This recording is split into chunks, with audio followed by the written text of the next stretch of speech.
മൊട്ടക്കുന്നായിരുന്ന ഒരു പ്രദേശത്ത് ചിത്രവേണി പച്ചപിടിപ്പിച്ചെടുത്തത് സ്വന്തം ജീവിതത്തെ തന്നെയാണ്.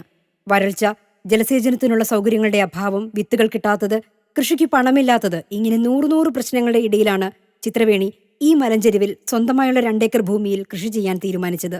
പൊട്ടും പൊടിയുമൊക്കെയായി കയ്യിലുണ്ടായിരുന്ന സ്വർണം വിറ്റ് കുറച്ചു തുക സമാഹരിച്ചാണ് കൃഷി തുടങ്ങിയത്. പഞ്ചായത്തിൽ നിന്നൊന്നും സഹായം കിട്ടിയിട്ടില്ല. നമ്മൾ സ്വന്തമായിട്ട് തന്നെയാണ് ചെയ്തത്.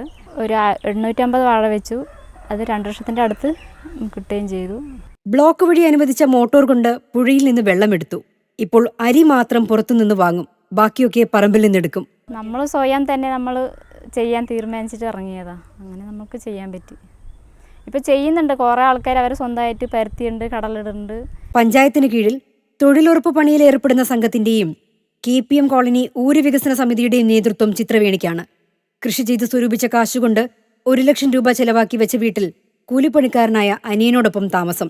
കൃഷി ചെയ്ത് ജീവിക്കും എന്ന് തീരുമാനിച്ച ചിത്രവേണിയുടെ ഇച്ഛാശക്തി ആദിവാസി സമൂഹത്തിന് മാത്രമല്ല പുറം ലോകത്തിനും പാഠമാകുന്നു. അട്ടപ്പാടിയിൽ നിന്ന് ഇക്ബാലിനൊപ്പം വിധു വിൻസെന്റ്, മീഡിയ 1.